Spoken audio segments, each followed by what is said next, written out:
Alien's Guide to Being an Earthling, a podcast with me, Dr. Khushboo. A consciousness-based guide to creating the life and living you know should be possible with, for, and on planet Earth. Welcome everybody to episode number 7 of Alien's Guide to Being an Earthling with me, Dr. Khushboo. And today I have the lovely Alba Molteni. I've never pronounced her name. I realized your surname. No, you Time. did it perfectly. Okay, great. Okay, good. Who is also a fellow Access Consciousness Certified Facilitator. Is also an Access Translator, which is something that will probably require a whole episode by itself because that's one of the toughest jobs out there, according to me. According to me. And clearly it isn't for her. So a conversation to definitely have. But thank you so much for being here. And I wonder what conversations can we have today? Thank you so much, Khushboo. Yeah. So she's from Mexico City. So she is also polylingual. So she speaks multiple languages and obviously like all of the aliens that have come, everybody dons multiple hats, they're doing multiple things. And that's where the conversation usually begins. So tell me a little bit about how you were as a child. Like, tell me more about you. Like, what were you? Did you feel like an alien at any point? How was it for you? Yes, I think if you find access, it's almost like a requirement to be weird and different and have this curiosity for different ways of living. So my dad was French. Okay. And my mom is Mexican. My dad was married 4 times. My mom was their only marriage. And we lived until I was like 17 in the border, really close to the US. So with all of those elements, I never fitted anywhere. I wasn't completely Mexican. I wasn't French, but I wasn't American, but I was speaking English like an American. So all my family teased me about that. Like, why are you talking like a gringa? And I'm like, because that's how you speak English. Don't you know? Like in school, that's what they teach you. And of course, I'm talking about random things, but no, it's relevant. Yeah. I think for me, the thing that really had me pondering or realizing that I was different is I could never see myself with the same aspirations that most people or kids or according to my gender I should want. I remember being like 13 and I was talking to a couple of my cousins. One of them was 15 and the other one was 17. They already knew that what kind of husband were they gonna have and when were they gonna get married and how was the wedding going to be. And in my mind, when I was listening to them, I was like, girl, I mean, at that time, I didn't even kiss a guy, so I didn't even know what it was. But taking that aside, it was like, how can you know?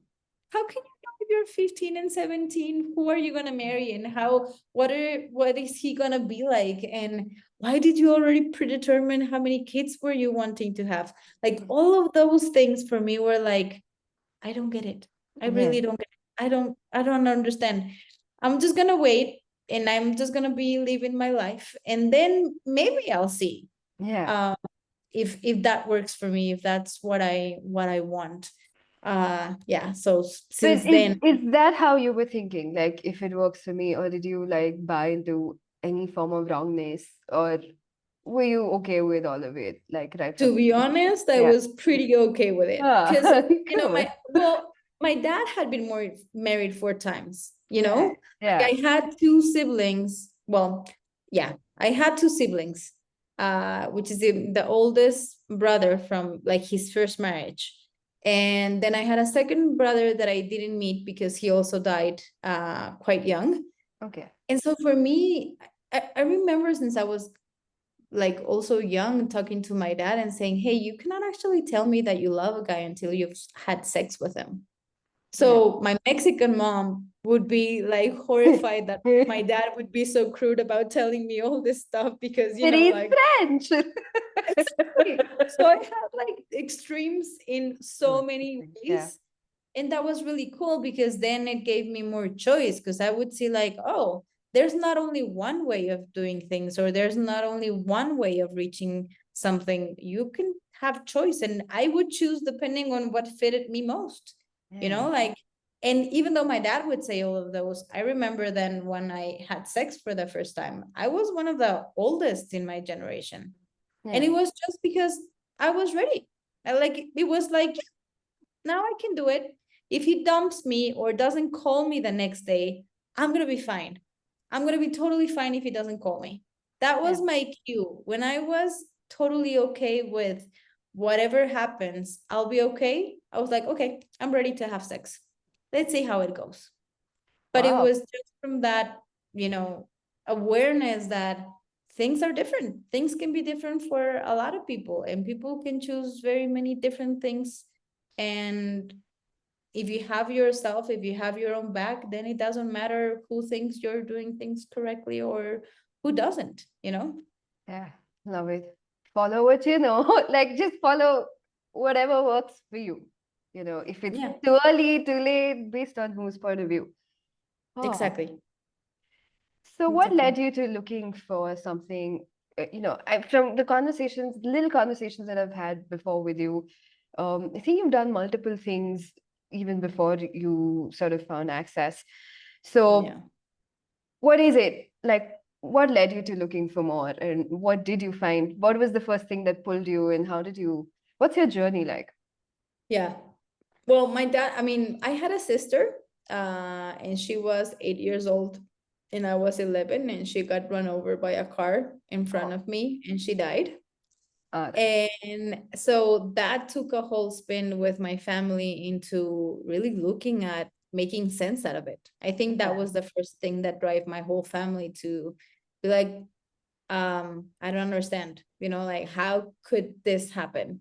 So my dad and my mom started to look into different spiritual kind of things to try and understand that. And then, I graduated from college many years after, and there was always this sense of there must be something else that can make more sense than anything that I have read or that I had understood or that I had being presented with. And then after trying to fit into like a normal job and like a normal life, having a boyfriend and living with a man and then figuring out how it was, after many years, I was like, I am pretty certain that I didn't come to live this life in the way that I am living it. I'm pretty sure that there's something else. I had no idea what. And at some point, I was so freaking bored with what I was doing in terms of creating revenue and working.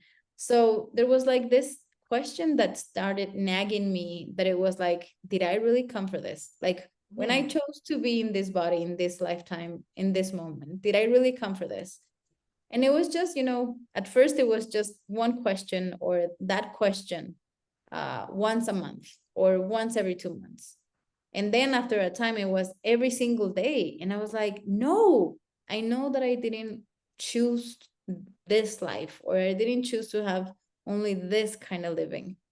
And so I was so bored with my job that I took the opportunity and I created things in the way that it would suit me to stop working and to have some money, in the bank. And I left the corporate job and I started to find different things, different, philosophies or academical stuff. And little by little, I started realizing that I didn't only want to feel good, like as a person, but I was also intrigued in what could I contribute to other people to have more fun and more ease in their lives. And so I started studying different things, like some weekend workshops and And so after a while, after 2 or 3 years of going and I found Access Consciousness. And I was like, this is pretty different than anything that I've seen. And to be honest, the first 6 months, there were so many things in Access that were so completely different than anything that I had considered, that I was like, maybe they're too crazy. Like, I know I'm crazy, I know I'm different, but they are a bit extreme. So for like the first 6 months after I took my first bars class and got to know like the main tools, I was like, I don't know if this is for me. So I took, like, I left it on the side of the road, or whatever you want to call it. And then I was doing a session with this lady that I had been working for a year and a half. And I was, you know what? I know that I'm not creating what she requires. Like, maybe I'm not the facilitator or the therapist that she needs. Maybe I'm just going to recommend someone else. Yeah. And on the back of my head, there was a little voice like, no, you haven't worked anything. You haven't done everything, you know. Yeah. And I was like, I haven't run her bars. I actually haven't opened the freaking manual in 6 months. And I was like, okay, I'm going to give it a go. If after a while I see that there are some changes, good. And if I don't see any changes, then I'm going to suggest that she finds another therapist. Yeah. In a month and a half, she changed everything that she had been looking to change during 1 year and a half. Wow. And I was like, wow, what the heck am I waiting for?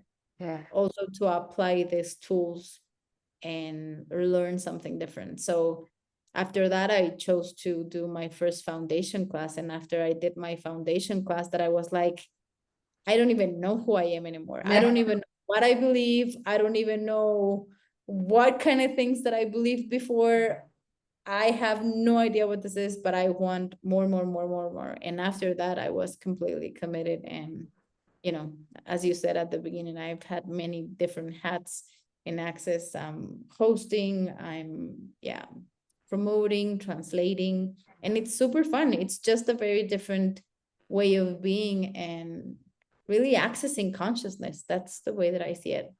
Exactly. Wow. So I'm going to backtrack a little bit, because I personally know people outside of Access, or who have like these corporate jobs, and nothing wrong with corporate jobs. If you like them, enjoy, like if it's supporting you, great. But I also know people who don't. And however, they find it really difficult to make that choice to transition, like with my security, the money, like what if what I want to do doesn't take off? So what are some of the tools or some advice that you could give to some of them who who are looking to transition? I mean, not it sounds like who are looking to die, but I meant transition your career from corporate to And when you said transition, I was like, are we changing genders now? Are we going from female to male?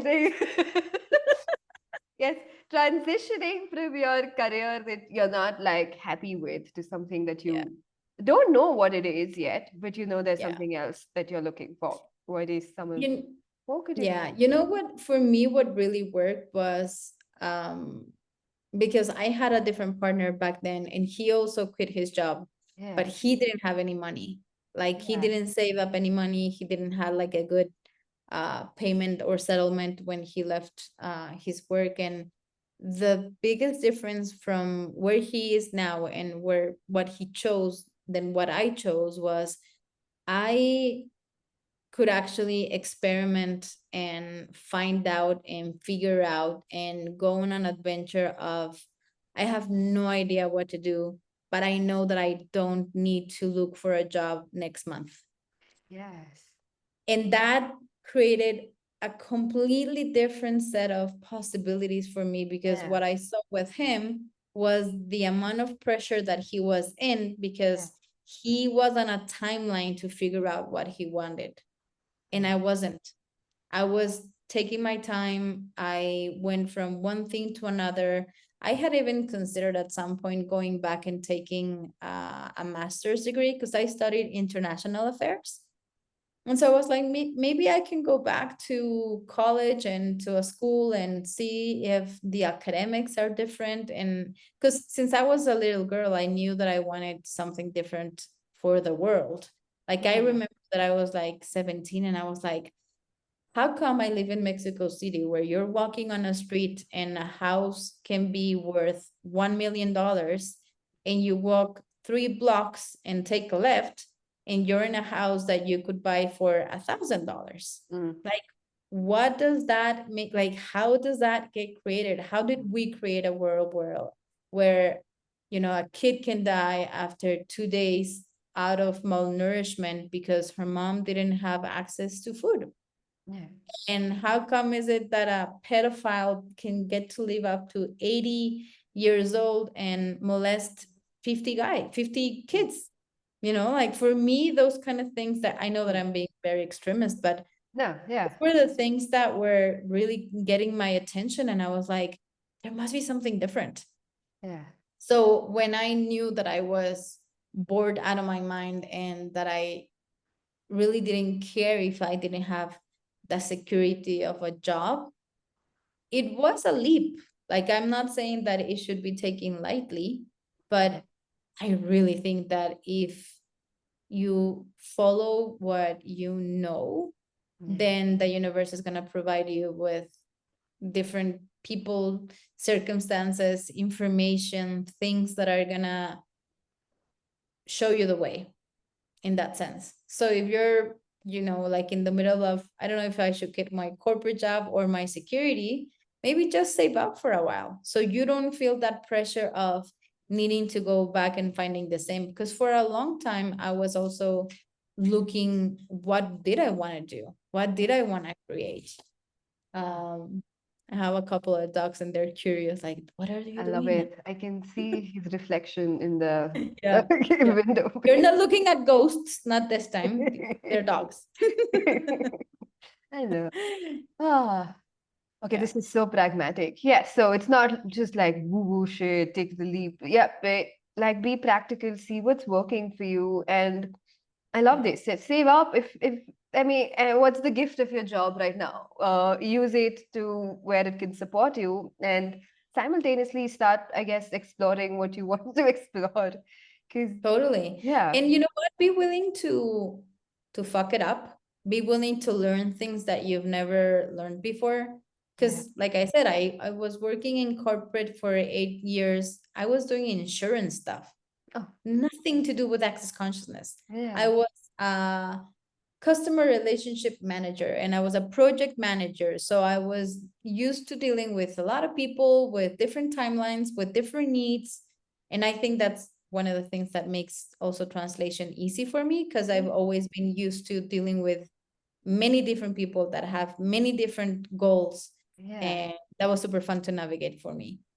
So if you actually start to look at what is fun for you, what is so easy for you that you think, like when you said translating is one of the hardest things, and I'm like, no, it's not. But I know that if I would say, I wouldn't know if my body and me would be able to do a Picasso, you know, and Correct. someone that paints can tell me it's the most easy thing. So there must be something that you're totally discarding and ignoring that is actually so easy for you that if you actually start asking, like, okay, so what would it take for that to give me money? What would it take for that to be more of, if you really like it, to Yeah. have, you know, to have that energy present in your life. Yeah. Yeah. Love it. So what comes easy to you, you usually disregard it and you don't really realize that it's a capacity. You assume that everybody must be doing it, like, but not really. And please listen to what she said again, because these are like there are nuggets of information for all of you out there who are in that 1 foot here, 1 foot there. I don't know what to do next. Love it. So now fast forwarding to who you are today. So how many years has it been since you've been with Access? 10. 10 years, yeah. Oh, so my question now is looking back, in hindsight,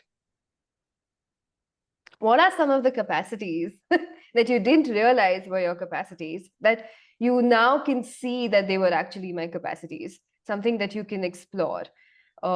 Is there a way to articulate it for people? I mean, for sure, translating. I had never, I think when I found, or when I left corporate, I had translated, no, nothing, actually. That was like a year and a half after I was doing a workshop that had to do with the tools of Osho. You know him? Yeah, obviously. Yeah, I am from Pune. exactly. Exactly. Yeah. So I did many workshops from him, and they were actually, they gave me more information about me. And that was the first time that I was like, oh, I can translate with these. Yeah. It wasn't like so surprising, because I had different times in my life that I did that. But I think the most important, it doesn't matter really what did I learn, but what I would encourage everyone that is listening to us is really be curious about the things that your friends tell you that is so easy for you that you don't even realize that you're doing. For me, public speaking is easy. I have ease having a conversation with someone that I've never met before. I can organize very easily, but it's not really relevant to you. But it is relevant to you to know and to discover what is so easy for you that you haven't really noticed. How could that apply, and how could that change the world? I think that's the biggest challenge that as seekers that we are, is that we think translating, why is it going to change the world? You know, why is it so relevant? And I'm like, I'm so freaking lucky that I get to share these tools with people that don't know the language. And because I do, they have a perspective that, and information that they would have never gotten before.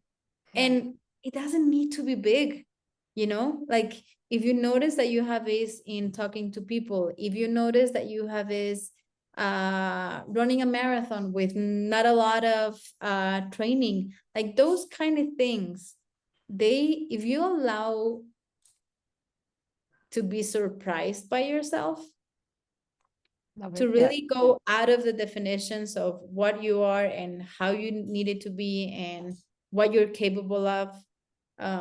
Aria just left the room, and she's a Wolfdog. And 5 years ago, I don't know if I would have said that I was ready or capable on dealing with a dog that has 30% wolf in their DNA. And you need to be very aware and have a lot of energy and potency available to you, because they can walk all over you, because they are not dogs that are easy to handle, you know? So even that, like even noticing like, oh, I have a breed that not a lot of people would have. So what is that? What is that energy that is allowing me to actually have ease with this? And what have I learned about this experience that is so different that I never thought I would be able to not only withstand, but actually thrive in, that I could apply it in a different way, in a different scenario, you know? So I think getting curious about those things can give you a lot of information about you, who you truly are, not what you've already decided that you are, not what everyone else is telling you that you are. You know, if I would have just kept the definitions or the expectations that my family had of me, I would still be working in corporate. Wow. I love this conversation. There is so much there and so much relevant. Okay. So now, I'm a little like spacey, so I'm gonna find words again. Okay. So, all right. So one of the things that also is true for me is it's not the job so much, because I think most of us can do most of the things that are given to us. That's the gift of being an alien. Like, but the target, which is, I've been always a seeker, and that consciousness, like really, really asking for a bigger world. like a greater world, like a civilization that's actually thriving, has been such a driving force. And I think when you have something that's bigger than, your personal needs, as your target, the universe can actually show you so much more about you that was always there, but you try to fit it into like tiny little boxes of like whatever insurance or and then I'm like, but what? Like, ah, I feel like I'm dying. Yes. And so can you just look at what your actual target is? And the capacities that you have already today will be applicable with that also. It'll just not look the way you think it's going to look like. So, Totally. wow. And Totally. so, yeah, take the leap. Take the You leap. know what you made me remember? I did many sports in my life, many sports. Yeah. And at some point, when we moved to Mexico City after living in the north, I started playing something that is called flag football.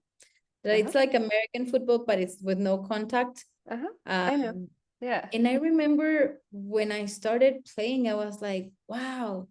So when I did basketball and when I did volleyball and when I was running athletics and when I was doing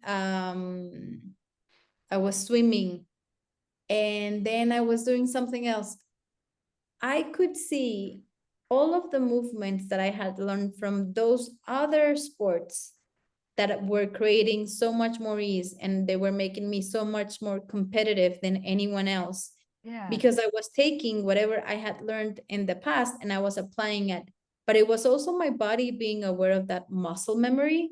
Oh, Yeah. this is how you backtrack. Oh, this is how you go into more potency and more speed.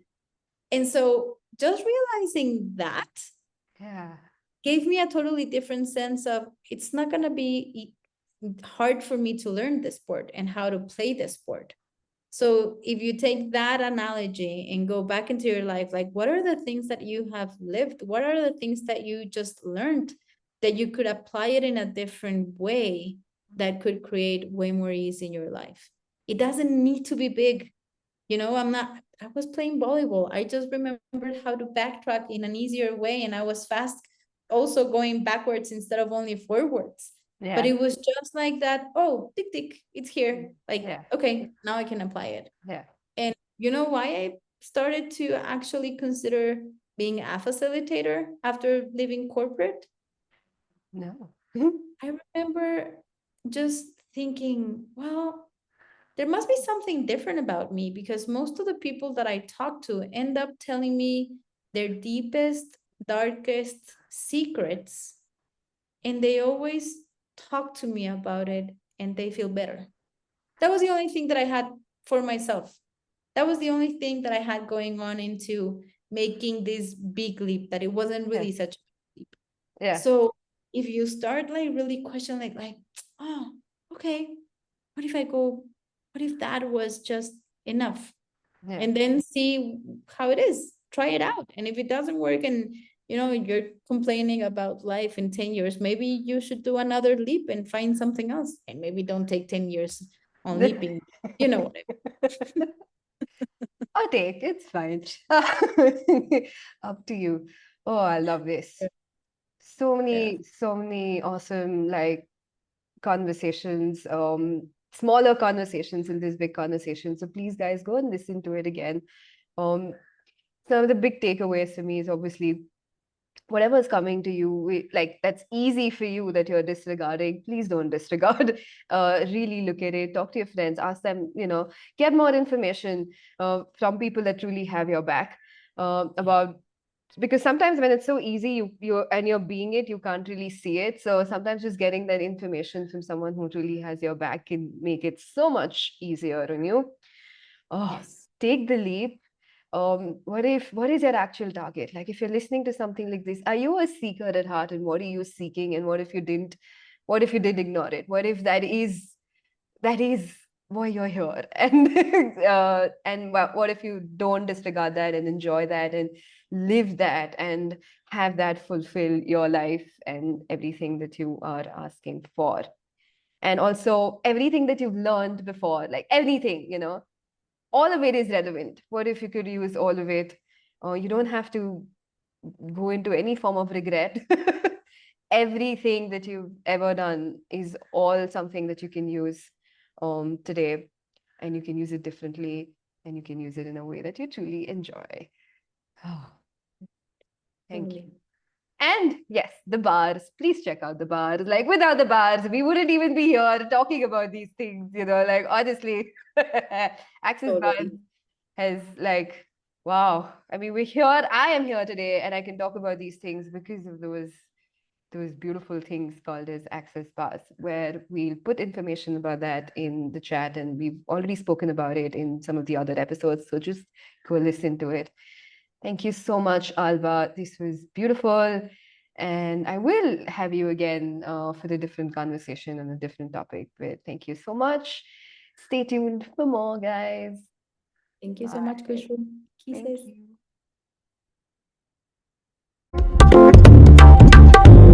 Thank you for listening to today's episode. To know more, check out my website www.the-earthlings.com. To know more about Access Consciousness, go to www.accessconsciousness.com. If this contributed to you, do share and invite more listeners, and don't forget to subscribe. See you on the next episode.